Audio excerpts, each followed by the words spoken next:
주님께 영광이 되게 하소서. 생명이 되고 구원이 되게 하시옵소서. 오, 치료가 되고 회복이 되게 하여 주옵소서. 주님을 찬양합니다. 영광 받아 주옵소서. 예수님 이름으로 기도합니다. 아멘. 따라합시다. 하늘에 오르신 예수. 하늘에 오르신 예수. 우리가 오늘 순복음교회 예배 드리는 영상 그게 오늘 건지 지난주 건지 모르겠습니다만 이 뒤에가 확 바뀌었더라고요. 그분이 저를 따라서 한다고 하면 아주 세계가 웃을 것이지만 저는 기도하다가 하나님께서 뭔가에 제 마음에 뭐를 뜻을 세워주시려고 하시는지 이걸 싹 열어봐라 하는 생각이 들어서 그래서 이 휘장을 제가 열었던 건데요. 이 휘장 사이로 열린 길, 그 산 길이 있어요. 생명 길이 있습니다. 그런데 그 예수 그리스도를 이야기할 때 세상에서는 한 3가지 정도로 교회에서 이야기합니다. 하나는 육신의 예수. 따라합시다. 육신의 예수. 육신의 예수. 우리 육신의 예수 그러면 왜 예수님을 육신의 예수라고 하느냐 이렇게 생각하실 수 있습니다. 근데 성경은 그렇게 말씀합니다. 말씀이 육신이 되어 우리 가운데 거하시네. 그럽니다. 자, 여기에 육신이 되신 예수 그리스도에 대해서 요한복음 1장 14절에 말씀하는 내용을 통해서 우린 육신의 예수, 그 육신의 예수를 이야기할 수 있는데요.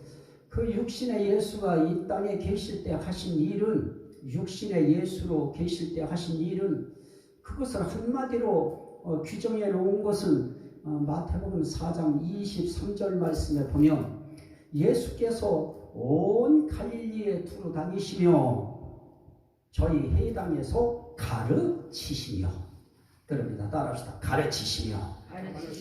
그 다음에 천국 복음을 전파하시며, 그럽니다.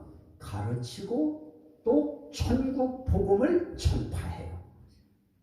천국 복음을 전파하시려고 하다 보니까 천국에 대한 말씀을 비유로 쭉 이야기를 하셔요.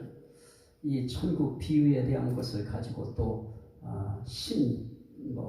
이런 무슨 천지인지 이런 데서는 또 비유론 이렇게 해가지고 아주 해괴망측하게 이걸 끌고 가는데요.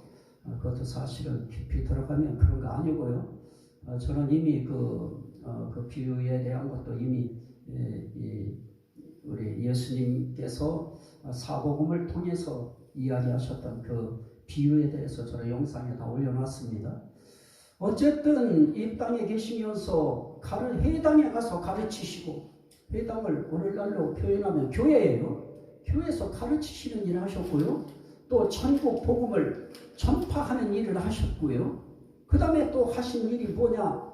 백성 중에 모든 병과 약한 것을 고치시니라. 그래요. 병을 고치고 또 약한 것들을 고치고 하는 일들을 예수님이 하셨습니다. 자, 그리고 난 다음에 그런 사역을 할 때 예수님이 그냥 하셨느냐? 그것은 아니었습니다. 요한복음 3장 34절 말씀에 보면 반드시 성령과의 관계가 있어요. 거기 뭐라고 하느냐? 하나님의 보내신 이는 하나님의 말씀을 하나니. 하나님이 보내신 예수 그리스도는 이 땅에 오셔서 하나님의 말씀만 하셨어요. 그래서 나는 내 뜻을 전하는 거 아니고, 내 생각 말하는 것이 아니고, 내 말 하는 것이 아니고, 나는 나 보내신 이의 뜻을 전하고, 나 보내신 이의 말을 내가 들은 대로 너희에게 전하는 것이다 하면서 항상 하나님의 말씀을 전했습니다. 그런데 오늘 이 시대는 하나님의 말씀 전하면 답답해해요. 언제부터인가 고리타분하게 느끼고요. 그건 상당히 진부하게 느껴요. 아주 별로 맛없게 느껴요. 예수님은 오셔서 주구장창 천국복음 전하시고 가르치시고 뭘 가르쳐요? 하나님의 말씀을 하시고 이렇게 그분은 이 땅에 오셔서 살아가셨는데 오늘 이 시대에는 언제부터인가 그 어떤 물을 먹어서인지 몰라도 상당히 이성주의적인 그런 이성에 호소하고요. 또 어느 때부터인가 감정에 호소하고요. 이런 것으로 이 교회의 분위기를 여기까지 끌어왔습니다. 그러나 우리가 한 가지 알아야 될 것은 예수님이 하나님 말씀하셨으니 예수님이 보내신 이인 하나님의 종이라고 하는 주의 종들은 하나님 말씀 전해야 되고 아멘 또 쬐끄맣게 해 그냥 이런 걸 크게 해도 되잖아요. 주의 종은 하나님 말씀 전해야 되고 성도들은 하나님의 말씀 전할 때 그 하나님의 말씀을 기뻐하고 즐거워하고 하나님 앞에 행복해하는 그런 마음을 가져야 될 것입니다. 그래서 데살로니가 교회 성도들은 어떠했습니까? 저희가 하나님의 말씀을 받을 때에 사람의 말로 받지 아니하고 하나님의 말씀으로 받음이니 진실로 그러하다. 그 말씀이 저희 믿는 자 속에서 역사하느니라. 여기에 전도사님이 섰던 때로는 어떤 여자분이 여자 목사님이 섰던 누가 섰던 하나님의 사람들이 서서 하나님 말씀 전할 때에는 저건 목사님이 그냥 자기 알고 있는 자기 생각 전하는 것이지 이렇게 받는 것이 아니고 정말 하나님의 종이 하나님의 말씀을 전하면 사람의 말로 받지 않고 하나님의 말씀으로 받을 때 그 말씀을 받아 믿는 그 사람 속에 역사하느니라. 그래서 우리 기독교가 사실은 매 시간마다 하나님 말씀 들을 때 이 말씀 통해서 어떤 사람들은 담대함도 얻고 용기도 얻고 희망도 얻고 그리고 어떤 사람들은 구원에 대한 확신도 얻고 또 어떤 사람들은 하나님의 은혜에 감사하는 마음도 일렁이고 또 어떤 사람들은 하나님 앞에 내가 정말 그동안 잘못 살았구나 회개하는 마음도 일어나고 이것이 교회에 하나님의 은혜가 역사하고 하나님의 성령이 역사하고 하나님의 말씀이 역사하는 그런 교회의 특징 아니겠습니까? 오늘 우리는 이 말씀을 듣는 여러분 속에 그냥 듣는 게 아니에요. 들을 때 믿음으로 받아들이면 믿는 자 속에 하나님의 말씀은 반드시 역사하느니라. 이건 반드시 역사하게 되어 있는 것입니다. 그래서 우리가 살아가면서 그렇게 하나님의 말씀을 하나님이 보내신 이인 예수님은 하셨습니다. 그럴 때 그건 그냥 해지는 것이 아니고 뭐라고 말씀하십니까? 하나님의 보내신 이는 하나님의 말씀을 하나니 이는 하나님이 성령을 한량없이 주심이니라.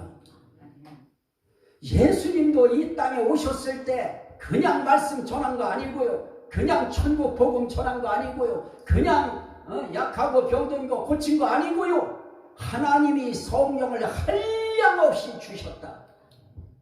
그러니 그 한량없는 성령 예수님이 다 가지셨었기 때문에 다른 사람들은 없었겠네요. 오늘 이 시대에는 더더욱 그렇겠네요. 이런 생각하면 안 되는 것입니다. 하나님은 하나님 자체가 우주에 충만하신 분이기 때문에 우리는 하나님이 너희 속에 계신다고 했는데 네 속에 와 계시니까 하나님은 어디 다른 데 계시겠느냐? 네 속에 있으면 하늘은 없냐? 아닙니다. 어떤 사람들은 하나님을 만날 때 저 바다 깊은 곳에서 위기 속에서 하나님을 만난 사람도 있고요. 또 어떤 사람들은 저空중 높은 곳에 우주 탐사하는 그런 분들은 그런 곳에서 하나님을 만나신 분이 있고요. 하나님은 온 우주에 충만해요. 내가 밭에 가서 있어도 내가 직장에 가서 있어도 내가 삶의 터전의 현장에 가서 있어도 그 어느 곳에서도 하나님이 나의 마음을 붙드시고 내 생각을 붙드시고 나와 함께 하시는 하나님이 그 어느 곳에도 다 계시기 때문에 그분의 영도 한량없이 부어도 끊임없는 것입니다. 그리고 그런 예들은 얼마든지 성경에 찾을 수 있어요.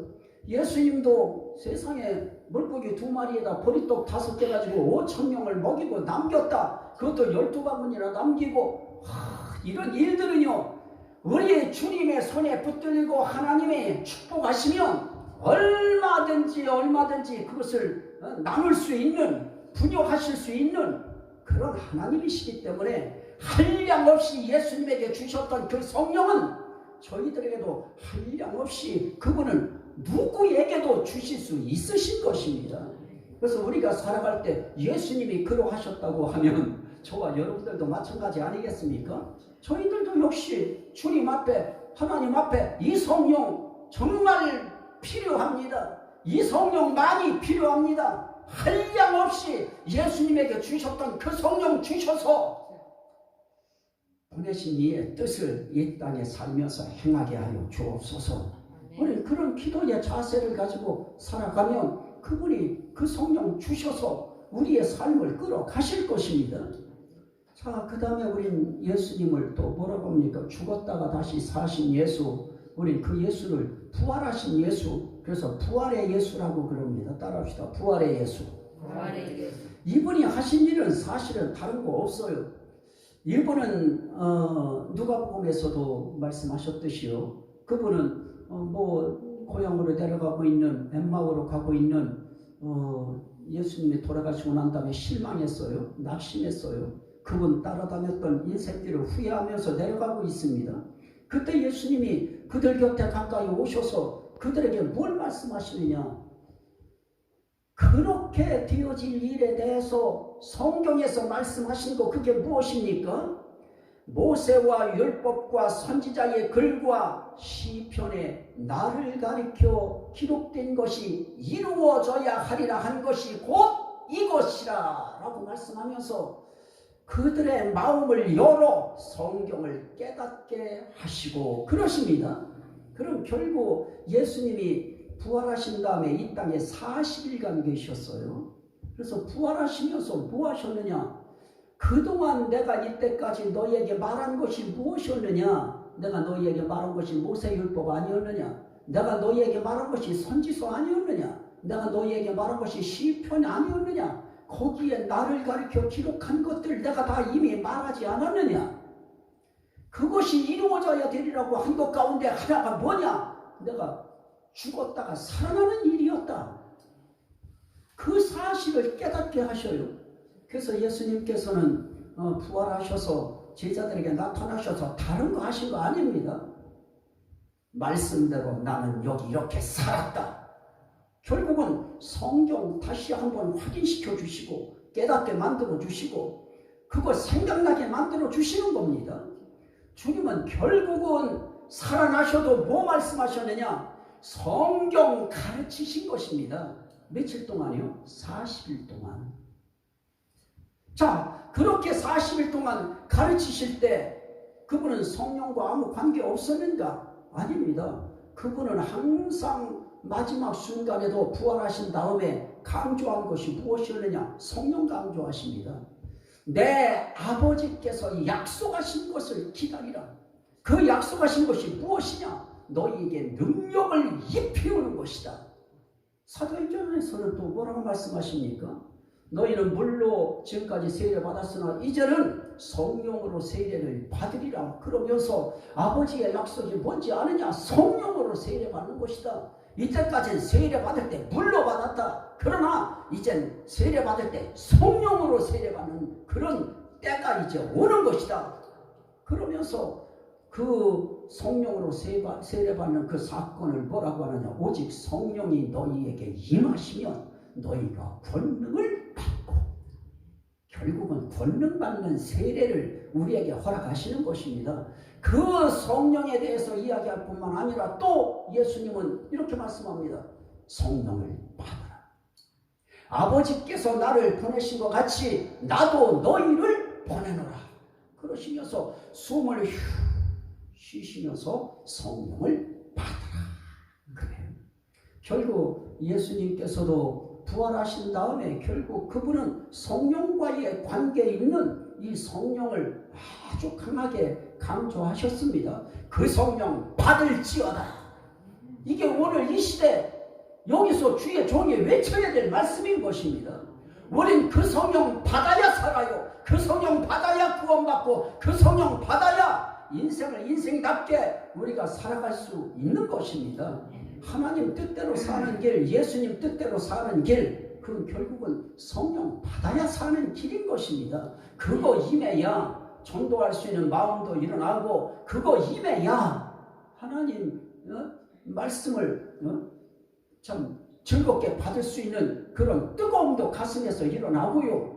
하나님 앞에 우리가 살아가면서 주님 앞에 우리 하나님 앞에 우리 결국은 주의 일 하다가 간다고 하는 것이 뭡니까? 가장 큰 예배 드리는 일. 우리 크게 우리는 다른 일도 없어요. 저는 그냥 우리는 그냥 식사 우리가 그동안 하던 거 그거 어떻게 그냥 조물조물해서 어떻게 하던 거. 그러나 이제 그것도 이제 나이들이 이제 다들 이제 들어가시니까 저도 이제 입에서 용기도 안 나요. 그 말하기도. 하지만 오늘 우리가 살아가면서 하나님 앞에 중요한 게 뭡니까? 우리 주님 앞에서 할 수 있는 일은 다른 거 없어요. 주님께서 나에게 성령 받으라고 했으면 그 성령 사모하는 것입니다. 입으로라도 하나님 앞에 그 성령 주옵소서 하는 것입니다. 그러다 보면 영은 영이에요.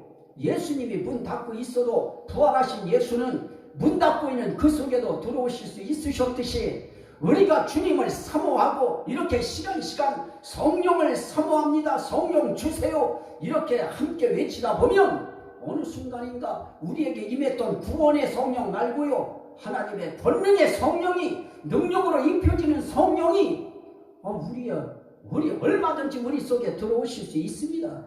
왜 그렇습니까? 영이기 때문에 그렇습니다. 그러면 우리의 삶에 그 다음부터는 교회도 누가 막 그냥 가자고 해서 가는 것이 아니고요, 교회 나오고 싶은 마음이 일어나고요, 하나님 앞에 찬송 부르고 싶은 마음이 일어나고요. 그래서 저도 이렇게 하다 보면 제가 무슨 찬송을 저도 다 외우지 못해요 지금. 그래서 어떤 때는 운전하고 가다가도 찬송을 이렇게 부르다가 막혀요. 아니 막히면 내가 만들어서 불러요. 그렇게 찬송하고 싶은 생각이 들고요, 기도하고 싶은 생각이 들고요. 그러다가 저는 군생활하면서 큰일 날 뻔한 적이 있었는데요. 보초 쓰고 있는데 막 기도가 하고 싶은데 교회도 못 나가게 하고, 우리 그때 근무 설 수 있는 사람이 얼마 되지 않기 때문에 내가 근무 나가면 다른 사람이 근무를 서야 돼요. 그 몇 명 안 되는 사람들이 수도 서울을 지킨다고 그거를 청와대에서 700m 떨어진 곳에서 그 군생활을 할 때예요. 이야, 하나님 앞에 이게 막 그냥 기도는 하고 싶은데 교회는 안 내보내주고 안 내보내주는 게 아니라 내가 못 가요. 어떻게 가요? 그러다 보니까 여기서 갈급함이 일어나요. 막 기도하고 싶어요. 그래서 에라 모르겠다 기도했어요. 그랬더니 세상에 비행기가 들어왔대요, 서울. 그러더니 막 그냥 우리 부대원들이 그냥 막 그냥 기합하는 소리가 막 나요. 그러더니 전화가 와요. 대장이 직접 전화해가지고 나한테 얼마나 상스러운 소리를 하는지요. 욕을 걸쭉하게 하는데 우리 할머니한테 들었던 욕을 해요. 그 욕을 듣고 빨리 내려오래요. 근무자가 어쩜 그렇게 또 빨리 올라와요, 교대자가. 그러니 내 마음에 얼마나 걱정이 돼요. 근심, 걱정, 염려. 나는 오늘 죽었구나. 이제 이제 나는 이제 기합 받으면서 죽었고, 또 이제 고참들한테 또 이제 시달려서 죽었고, 나는 죽었구나. 그러면서 하나님 앞에 기도하면서 내려갔어요. 하나님, 난 기도하고 싶어서 내려가는 이렇게 했는데, 하나님 큰일 났습니다. 내가 이거 보초를 잘못 쓴 것이 지금 돼버렸습니다. 난리 났습니다. 어쩌면 좋습니까?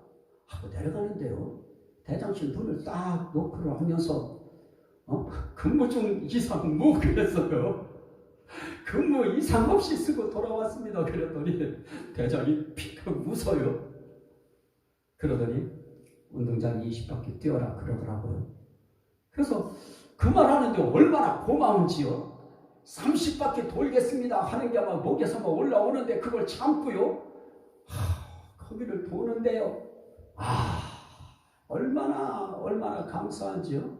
그래서 딱 돌고 와서 네모반에 딱 들어가니까 나는 이제 죽었다 그랬거든요. 그랬더니 하는 말이 나 걱정할까봐 이렇게 들어왔다 이렇게 나갔대. 그래요. 그래서 괜찮다는 거예요. 여러분들은 할렐루야도 안 하죠? 나는 그때 죽는 줄 알았습니다. 뭐 영창 가는 걸로 알았고 끝났다 그러는데 하나님은 그렇게 하시지 않더라고요. 이렇게 거기까지 왔다가 여기까지 왔다가 이렇게 나갔대. 자, 하나님의 성령이 어느 날 하나님 앞에 권능의 성령이 기도하고 싶게 만들고요, 찬송하고 싶게 만들고요, 성경 보고 싶게 만들고요, 또 말씀 들을 때 느낌이 달라요. 어제와 오늘이 달라지는 거예요. 그 말씀이 꿀송이처럼 달다고 하는 데까지는 못 올라간다 할지라도 설교 시간이 기다려져요. 목사님은 날마다 성령 예수 이렇게 하는데 다음 주에는 또 어떻게 말씀하실 것인가, 그게 궁금해지고요. 또 어떤 사람들은 그 성령이 임하고 나면 꿈에 목사님이 부를 찬송가까지 또 다 가르쳐줘요. 성경 본문까지 가르쳐줘요. 이렇게 하나님께서는 키워나가셔요. 그리고 하나님이 도와주시는 것이 느껴져요. 이 은혜가 함께 하시기를 주의 이름으로 축원합니다. 이렇게 성령이 역사해요. 또 하나는 이제 육신의 예수로 또 부활의 예수로 계시다가 40일째 되는 날 하늘에 오르셔요. 하늘에 오르실 때 오늘 우리가 읽은 말씀 히브리서 4장 14절 말씀에 보면, 그러므로 우리에게 큰 대제사장이 있으니, 그러면서 우리에게 대제사장이 있으니 그러면서 뭐라고 하십니까? 승천하신 자 곧 하나님의 아들 예수시라 그래요. 그래서 우리는 그 예수를 승천의 예수, 따라합시다. 승천의 예수. 승천이라고 하는 것은 하늘로 오르셨다 해서 승천의 예수 그래요. 자, 그러면 우리는 육신의 예수가 있고요, 부활의 예수가 있고요, 이제 그 예수님이 이제 하늘에 올라가셨어요. 그 예수를 승천의 예수라고 해요. 그런데 이제 승천의 예수가 이제 그 직함이 달라졌어요. 대제사장이래요. 자, 대제사장이라고 하는 것은 세상 속에 있을 때 대제사장이라고 하는 이 제도가 있어서 1년에 한 번씩 대제사장이 자기의 죄와 백성의 죄를 위해서 이 교회 같은 이런 곳인데요, 이 성막 또는 성전에 요 앞에를 지성소라고 해가지고요, 요즘에도 어떤 사람들이 여기 지성소라고 막 성도들 올라가지도 못하게 하고요, 막 그냥 여기는 아주 막 큰일 나는 지역처럼 이제 그렇게 하는데, 그 당시엔 정말 그랬어요. 여기 아무나 들어가면 정말 죽었어요. 제사장들도 여기에 잘못 들어갔다면 죽어버렸어요. 그런데 대제사장이 자기 죄를 위하여 또 백성의 죄를 위하여 1년에 한 번씩 이 지성소라고 하는 곳을 들어가요. 여기 들어가가지고 하나님 앞에 백성과 자신의 죄를 고하고요, 그러면 거기에 하나님이 나는 여기 항상 있겠다 하는 그 지성소에 그 천사들이 양쪽에 있는 거기에 그 십계명도 놓고요, 만나도 놓은 이제 그 지팡이도 놓고 한 그 상자 있는 바로 그 위에, 거기에 항상 예수님이 임하시기로 한 바로 그 장소예요. 바로 그 앞에 들어가서 백성과 자신의 죄를 고하면 그때 하나님께서 1년에 한 번씩 그 백성에 대한 죄를 어떻게 하느냐, 사실은 유예시켜 주는 거예요. 죄값을 유예시키는 거예요. 연기시켜 주는 거예요. 한 해 연기를 시켜요. 그래서 결국은 한 해가 죄 없는 것으로 인정되어지는 것입니다. 그래서 한 해씩 이렇게 넘어가요. 그래서 대제사장을 통하여 죄상 받는 것을, 이제 그 대제사장을 이제 누구에게 연결시키느냐, 하늘에 대제사장이 계시다. 하늘에 올라간 자가 대제사장이다. 이제 그분이 하나님 계신 곳에 올라가시는 것입니다. 그리고 그분이 하나님 우편에 앉으셨다고 그래요. 그리고 우편에 앉으신 그가 하늘 성소에 올라가실 때 우리를 위하여 하나님 앞에 나타나시고, 우리 위하여 하나님 앞에 나타나셔요. 그리고 또 히브리서 6장 20절에는 뭐라고 말씀하시느냐, 우리를 위하여 영원히 대제사장이 되어 우리를 위하여 어떻게 하시느냐, 들어가셨느냐.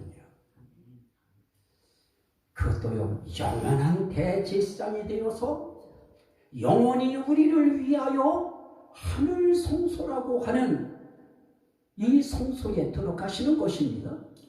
그래서 하나님 우편에 앉아 계시다고 하는 말도 맞고요, 항상 하나님 앞에 나타나신다고 하는 말씀도 맞아요. 그리고 우리 위하여 성소에 들어가셨느니라 하는 그 표현도 맞는 것입니다. 이렇게 그분이 들어가신 그 사건, 그걸 이야기할 때 성경은 이렇게 이야기해요. 히브리서 9장 12절에 예수님께서는 이 땅에서 십자가에 달려 돌아가실 때 염소와 송아지 피가 아닌 자기 피로, 따라합시다, 자기 피로 영원한 속죄를 이루사. 이게 감사한 거예요. 예수님은 자기 피로 속죄를 이루셔도 1년짜리 속죄를 이루신 것이 아니고요, 영원한 속죄를 이루사 단번에 성소에 들어가셨느니라. 누구 위하여 들어가요? 영원한 속죄를 이루시고 우리를 위하여 단번에 성소에 들어가시는 거예요. 단번에 우리 위하여 하나님 앞에 들어가시는 것입니다. 단번에 우리 위하여 하늘에 올라가셔서 하나님 우편에 앉아 계시고 하나님 앞에 나타나시는 거예요. 자, 히브리서 10장 이걸 한번 보셔요. 히브리서 10장에 보면 12절부터 제가 봅니다. 오직 그리스도는 죄를 위하여 한 영원한 제사를 드리시고 하나님 우편에 앉으사. 제사를 드려도 영원한 제사를 드렸어요. 한 번에 영원한 제사 드리는 한 영원한 제사예요. 한 영원한 제사를 드린 그분이 영원한 속죄를 이루시고 하나님 나라에 단번에 들어가요. 이건 뭐 어디 가다가 방해를 받아서 잠깐 내려왔다 들어가는 거 아닙니다. 단번에 들어가셨다고 하는 것은 무엇입니까? 단번에 들어갈 길을 그분이 열어놓으셨다고 하는 것입니다. 우리가 단번에 거기에 들어갈 수 있는 길을 예수님께서 먼저 열어놓으시는 것입니다. 그래서 휘장 가운데로 열어놓으신 산 길이라 그래요. 그 길을 만들어 놓으시기 위하여 단번에 들어가시는 것입니다. 그리고 어떻게 합니까? 그 후에 자기 원수들을 발등상되게 하기까지 어떻게 하느냐? 기다리시나니. 기다리시기도 해요. 그러면서 어떻게 합니까? 그가 거룩하게 된 자들을 한 번의 제사로 영원히 온전하게 하셨느니라. 영원하신 하나님이 영원한 속죄를 이루시고 영원하신 아들을 통하여 우리를 어떻게 하시느냐? 영원히 온전하게 하셨어요. 그거에 대하여 성령님은 침묵하고 계셨는가? 아닙니다. 성경은 이렇게 말씀하죠. 15절에 또한 성령이 우리에게 증언하시되 주께서 이르시되 그날 후로는 그들과 맺을 언약이 이것이라 하시고 내 법을 그들의 마음에 두고 그들의 생각에 기록하리라 하신 후에 또 여기가 중요해요. 그들의 죄와 그들의 불법을 내가 다시 기억하지 아니하리라. 영원한 속죄를 이루시고 우리를 영원히 온전케 하신 그분은 어떻게 하시느냐? 우리의 죄와 불법을 영원히 기억하시지 않기로 성령이 증언해요.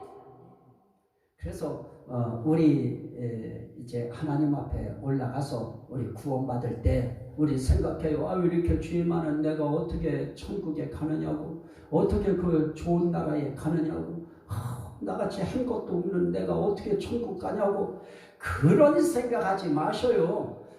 그 강도, 우편 강도에 있었는지 뭐 양편에 있었던 강도 가운데 한 강도를 향해서 예수님은 뭐라고 해요? 오늘 네가 나와 함께 낙원에 있으리라 그러잖아요. 그 낙원도요 영어로 표현하니까 낙원이었고요, 그 정말 즐거움이 있는 동산이에요. 즐거움이 있는 곳, 그곳을 한문으로 낙원이라고 표현했어요. 즐거움이 있는 곳, 기쁨이 있는 곳, 행복이 있는 곳, 그것이 낙원이에요. 근데 천국과 낙원을 갈라놓는 분들이 얼마나 오늘 이 시대도 많은지요. 그거는 성경에 정말 여러 가지 표현법들이 다르듯이 이 천국에 대한 표현법들이 여러 가지의 표현법들이 있어요. 그 표현법들의 하나인 것입니다. 예수님이 계신 그 낙원에 들어간다고 하는 것은 자, 여러분들 보십시오. 예수님께서 들어가실 때 낙원 들어가셨기 때문에 그건 천국보다 조금 떨어지는 에덴 동산 같은 그런 곳일 것이라 생각하는데요. 성경은 그렇게 이야기하지 않아요. 하나님이 계신 곳 바로 그 보좌 우편에 단번에 성소에 들어가셨다고 표현하는 것입니다.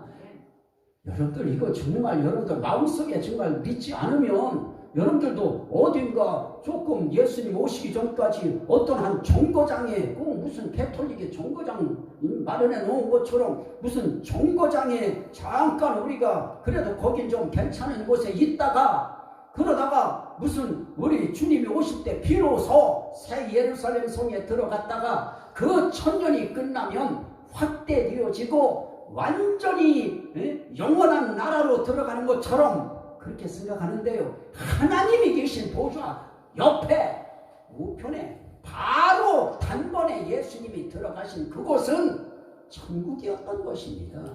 그 천국 기쁨이 있고 즐거움이 있고 희락이 있는 그 낙원이라고 하는 장소에 단번에 들어가시는 것입니다.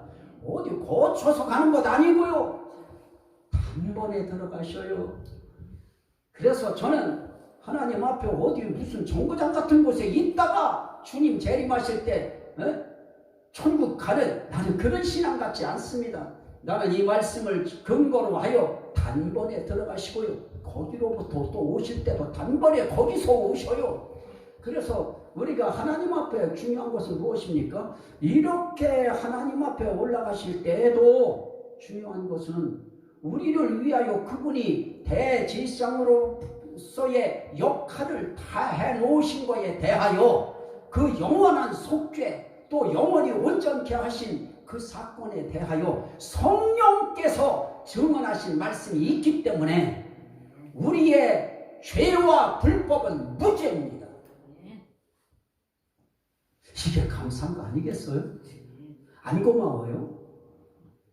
그래서 이런 설교 했는지 안 했는지 모르지만 병자들 고친다고 하는 그런 옛날에 박태선 그 장로 했던 그 사람 이단 되고 나중에 막 자기가 하나님이라고까지 막 그냥 한 그런 사람들은요 정말 그런 설교를 들으면서도요 세상에 왜 목걸이 빼고 반지 빼고 왜 다 던져서 몇 가마니씩 걷게 했나 몰라요. 왜 그랬을까요? 왜 그래요? 왜 정신들 없는 거예요? 오늘 우리는 하나님 앞에 정말 하나님이 이런 모든 일을 위하여 예수 그리스도를 이 땅에 육신의 예수가 되게 하시고 부활의 예수가 되게 하시고 성천의 예수가 되게 하셔서 우리 구원을 위하여 대제사장이 되게 하시고 단 한 번의 제사인데 영원한 제사를 드리게 만드시고 그리고 우리를 영원히 온전케 하신 그 일에 대하여 성령께서 증언하여 이제 다시는 저희의 죄와 불법을 기억하지 아니하리라. 이건 선언이에요. 이건 선언인 것입니다.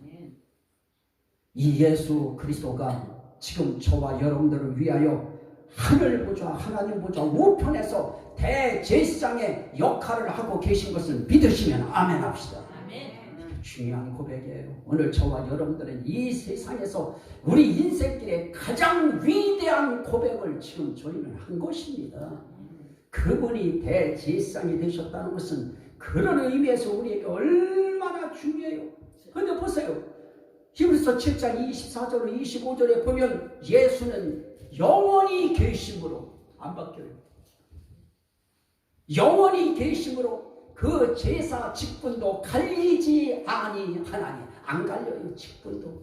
그러므로 자기를 힘입어 하나님께 나아가는 자들을 어떻게 하실 수 있느냐? 온전히 구원하실 수 있으니 그 일만 해도 온전히 구원할 수 있어요. 하시는 일만 해도 또 하신 일만 해도 온전히 구원할 수 있어요.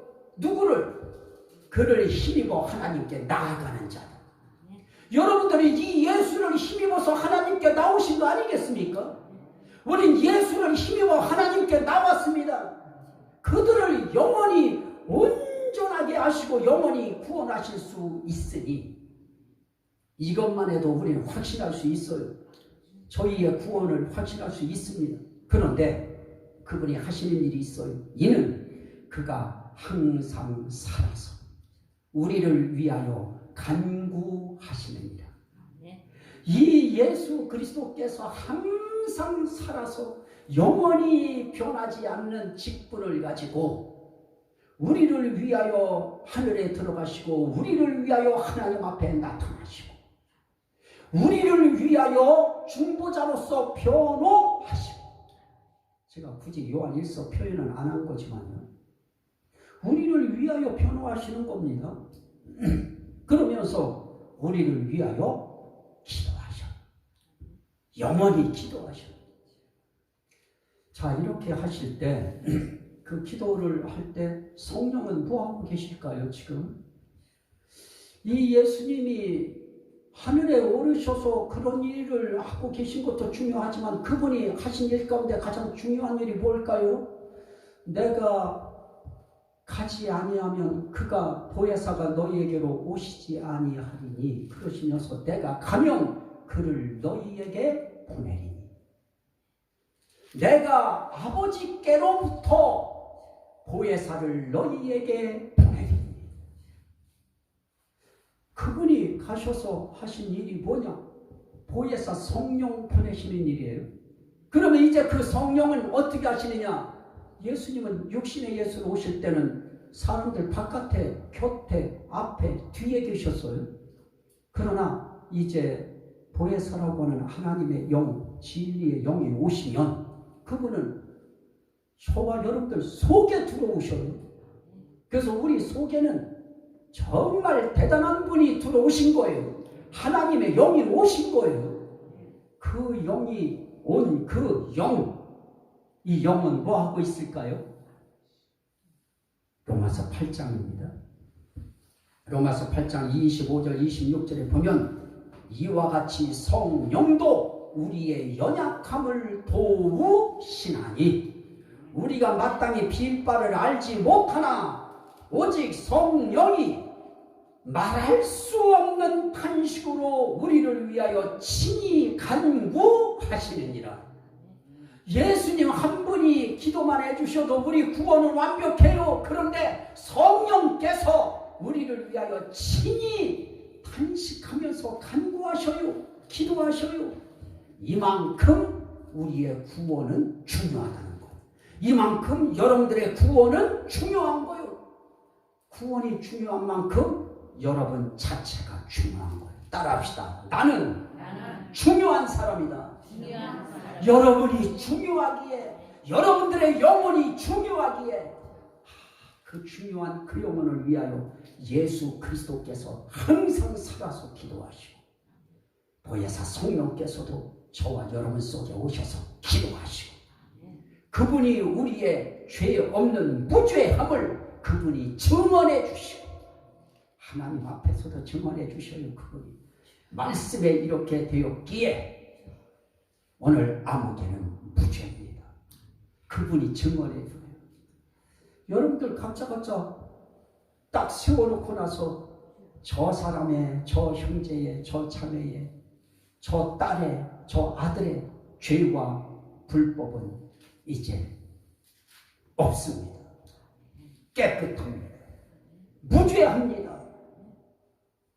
그 말 예수 그리스도께서 하나님 앞에서 변호하시는 거예요. 거기에 성령이 그거를 뒷받침해서 증언해 줘요.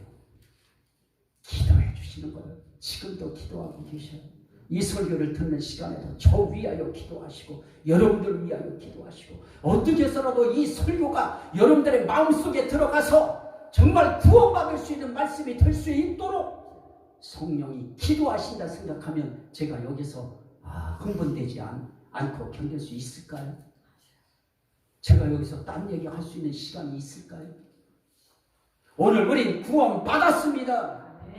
그분을 의지하여 하나님께 나아가면, 예수님 의지하여 하나님께 나아가면, 그래서 히브리서 10장 19절 이하에 그렇게 말해요. 그러므로 형제들아, 우리가 예수의 피를 힘입어 성소에 들어갈 담력을 얻었나니 그 길은 우리를 위하여 휘장 가운데로 열어놓으신 새롭고 산 길이요, 휘장은 곧 저의 육체니라. 또 하나님의 집 다스리는 큰 제사장이 계심에 우리가 마음의 뿌림을 받아 양심의 악을 깨닫고 몸을 맑은 물로 씻었으니, 다 씻은 거예요. 이제 다 씻었으니 참 마음과 온전한 믿음으로 하나님께 나아가자. 우리 할 수 있는 거 그거밖에 없어요. 그래서 오늘 뭐라고 말씀합니까? 이제 이것으로 이제 끝이에요. 오늘 이제 말씀은 오늘 읽은 4장에 있는 말씀에, 그러므로 우리는 긍휼하심을 받고 때를 따라 돕는 은혜를 얻기 위하여 은혜의 보좌 앞에 담대히 나아갈 것입니다. 이제 예수 그리스도를 힘입고 은혜의 보좌 앞에, 하나님 앞에 우리가 담대히 나아가면 그렇게 하는 자들을 어떻게 하시느냐? 구원하셔요. 온전하게 구원하셔요. 우리는 그 긍휼하심을 얻는 거예요.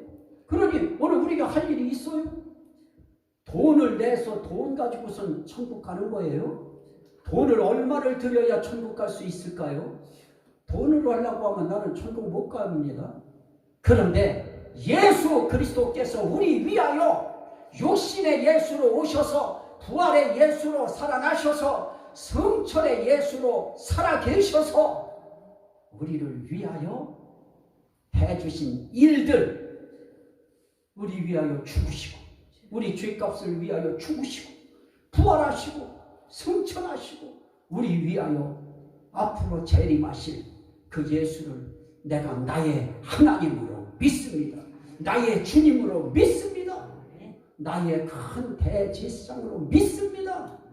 이렇게 고백하는 사람들을 온전히 구원하실 수 있으니 이 은혜가 여러분들에게 함께 하시되, 그걸 성령이 증언하셔서 우리의 무죄를 선언하시는 것입니다.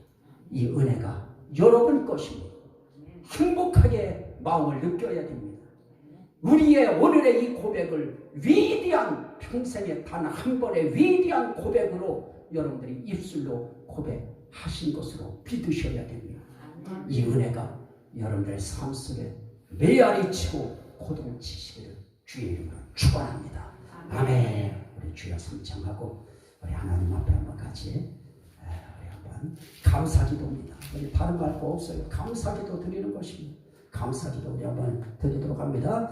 주여, 주여, 주여. 할렐루야, 할렐루야. 감사, 감사, 감사합니다. 영광, 영광, 영광 받아 주시옵소서. 주님 찬양합니다. 저희를 위하여 육신의 예수, 부활의 예수, 승천의 예수, 또 보혜사 성령님이 거기에 함께 하셔서 저희를 위하여 구원의 길을 만들어 주시고, 확보해 주시고, 확증시켜 주시고, 확인시켜 주시니 감사, 감사, 감사합니다. 영광 받아 주옵소서. 예수님 이름으로 감사기도 드리옵나이다.